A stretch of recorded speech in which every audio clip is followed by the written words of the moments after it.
Hola, seguimos leyendo. Tengo que revisar la información que envío a los anuncios de trabajo. Lo de monitor de campamento de verano como principal experiencia no me parece suficiente. Además, que la única vez en la que asistí me puse enfermo al segundo día.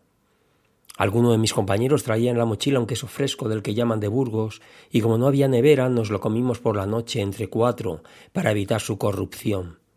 Me trataron de la fiebre en la casa de socorro del pueblo más cercano y me devolvieron a casa en un camión de reparto de pan. Cuando llegué a mi calle, mamá había convocado a todos los vecinos en el portal y les comprometió a voz en grito a que no hicieran demasiado ruido durante mi convalecencia. Recuerdo, como si fuera ayer, que les sermoneó en el rellano mientras sujetaba mi cara por debajo de la barbilla exhibiéndola. La presión de sus dedos hacía que mostrara los dientes como los caballos cuando relinchan. Desde entonces he incorporado el gesto a mi repertorio. A veces me descubre la abuela con esa expresión en la cara y entonces me increpa. «Niño, que te va a dar un aire, como a tu tío abuelo, y ya no vas a poder comer de sólido. Te alimentarás con una pajita entre los incisivos». Tengo que revisar ese apartado de la experiencia y darle más fuerza, más ímpetu, como el que emplea mi madre cuando te agarra de los mofletes, te da un abrazo, te tañe la cara, la fuerza de las cosas sentidas. 3. Me voy de la entrevista. El lunes tuve 2 llamadas y un correo electrónico. Definitivamente he escrito a empresas donde mi currículum no tiene muchas oportunidades. «Tienes que invertir en tu futuro», me dijo el novio de mi hermana, el día que le consulté sobre la mejor manera de obtener un empleo. Un hombre justo, según mi abuela. ¿Qué diantre querría decir la abuela? Tengo una hipótesis, que es un hombre adaptado, que paga impuestos, mi abuela y su pensión. A veces pienso que ella cree que ya soy muy mayor, que a mi edad el abuelo había hecho dinero vendiendo artilugios de goma, perfumes y radios de galena, un mineral que te comunica con el universo a poco que le alimentes con un cable de cobre. Cuando me llamaron por teléfono, las voces femeninas que me convocaron a la entrevista, cada voz a una entrevista distinta, me dejaron sin habla. Balbucí, «Sí, de acuerdo, y allí estaré». Cuando colgué tras la primera llamada me dije, «No deberías ser tan condescendiente. Tendrías que haber dicho que a esa hora no podías, que tenías una segunda entrevista en algún sitio, que...». Nada, dije que sí y punto.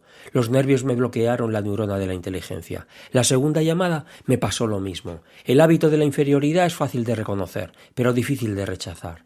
La dirección en la que me citó la primera llamada está a 2 horas de mi domicilio, 3 líneas de suburbano después de entrar en la boca del metro. Cuando salí de este transporte no había rastro de mi perfume, colonia de nenes en realidad, de la que hay más de 10 cajas de 10 frascos de plástico cada una, ocultas detrás de la cortina de la ducha del cuarto de servicio. Son de la época del abuelo, que inauguró su trastero en el cuarto de servicio, almacenando las mercancías sobrantes. Pero aún huelen a fresco. Ni tampoco quedaba rastro de mi peinado. Llegué desaseado y sin fuerzas por el calor. Antes de salir de casa había decidido pelear por un asiento en cada ocasión que tomara un metro para ir ganando en asertividad. Tenía que coger 3 líneas de metro distintas, lo que me suponía hacer 2 transbordos y subir a 3 convoyes diferentes. Así que eso significaba afrontar 3 conflictos de lucha por una butaca, silla o como los denominen. Al salir de la estación destino, el traje que me había prestado el novio de mi hermana estaba más arrugado que los confetis de Año Nuevo en la mañana de 1 de enero. Pero mi ilusión estaba inmaculada. Tenía que ser una entrevista grandiosa. Había preparado mi discurso. Bueno, había imaginado el discurso. No es lo mismo que prepararlo. Mi futuro cuñado sí que había preparado la entrevista cuando le llamaron de Procter & Gamble, donde trabaja ahora. Como él sabía que le iban a entrevistar en inglés, estuvo preparando la interview durante 3 días, con una antigua novia escocesa que estudiaba en Salamanca con una beca Erasmus. Cuando me lo contó, pensé maliciosamente que no está mal recuperar antiguos afectos durante una temporadita y con tan buena excusa de por medio. Bueno, yo no había invertido tanto tiempo en preparar la mía. Unos minutos mientras me freía la neurona con un programa de cotilleo en televisión y otros tantos cuando hacía mis abluciones en el cuarto de baño. Poco tiempo, la verdad. Pero no conozco a una Erasmus altruista y de haberla conocido había preferido estirar el entrenamiento en otras artes más necesarias de mi condición. Al llegar al lugar de la cita vi que no estaba solo. No era una entrevista a la que me habían convocado, más bien una feria de ganado. Había 2 docenas de personas, algunas de ellas incluso con portafolio, traje sastre, las chicas terno de verano, ellos. «Dios mío», exclamé y pensé, sin que recuerde el orden en el que lo hice. Este debe ser un trabajo verdaderamente bueno, pero dirigido por maleducados, se me ocurrió más tarde. Había llegado con 15 minutos de adelanto sobre la hora acordada, instrucciones precisas del novio de mi hermana. Habían pasado 55 minutos y aún seguía allí, de pie, como en el suburbano. Bueno, en realidad me senté, pero durante menos de una estación, en un caso y menos de 2 en el otro. En el transporte público, cuando veo llegar gente de la edad de mi abuela, un resorte interior hace que mis piernas se eleven el cuerpo hasta la posición erguida, que mis labios dibujen una sonrisa de complacencia a destiempo, porque debería sonreír cuando me cedieran el asiento, no cuando renuncio a él, ¿verdad? Y que la mano libre señala a la persona mayor y al asiento. Siempre llevo algo en una mano. La gorra, un pañuelo de papel o un periódico viejo, porque los periódicos viejos absorben mejor el sudor de las manos, además exudan menos tinta y la mano lo agradece. Se abrió una puerta acristalada frente a mí y de ella emergió un ser poderoso, excelso en sus ademanes, como una visión de la seguridad y de la firmeza, cualidades de las que adolezco. Se hizo el silencio en el recibidor en el que nos encontrábamos los convocados. Con una voz que no reconocí en ese momento como de mujer, nos fue citando uno a uno. Leía el apellido y el nombre en ese orden, qué precisión, y levantaba la vista. Cada uno de nosotros alzaba la mano como pidiendo anuencia o permiso. Ella miraba al interpelado y le asignaba una puerta. Nombró a más de la mitad, quienes fueron abandonando el espacio que ocupaban y desapareciendo tras la puerta señalada. Los demás esperen durante unos minutos aquí. Me estaba muriendo de ganas de hacer pis. O caca. Serían los nervios. Me acerqué a la recepcionista. Siempre son femeninas las recepcionistas. Perdón, ¿un servicio? Me miró con dureza, sopesando mis oportunidades. Me concedía 0 sobre 5, o menos. Al fondo, procure no tocar nada. ¿No tocar nada? ¿Ni el papel higiénico? Bueno, aún tengo el periódico en la mano. Me socorrerá en caso de apuro, pensé. Descuide, llevo todo lo necesario en el bolsillo. Puso un gesto de desagrado. Sería porque una de mis manos quedaba por debajo de su ángulo de visión tras el mostrador de la recepción. Ella no sabía dónde estaba esa mano, qué contenía. Me gustó la confusión. Me sentí fuerte. En la mano, el periódico. Al regresar del servicio me dejé caer en un sofá al lado de unas piernas increíbles. Ella me miró y se alejó. No, mucho no podía alejarse. Como el sofá estaba en su cuarta edad, los muelles habían cedido tanto que las piernas se te quedaban muy por encima del trasero, casi a la altura del pecho.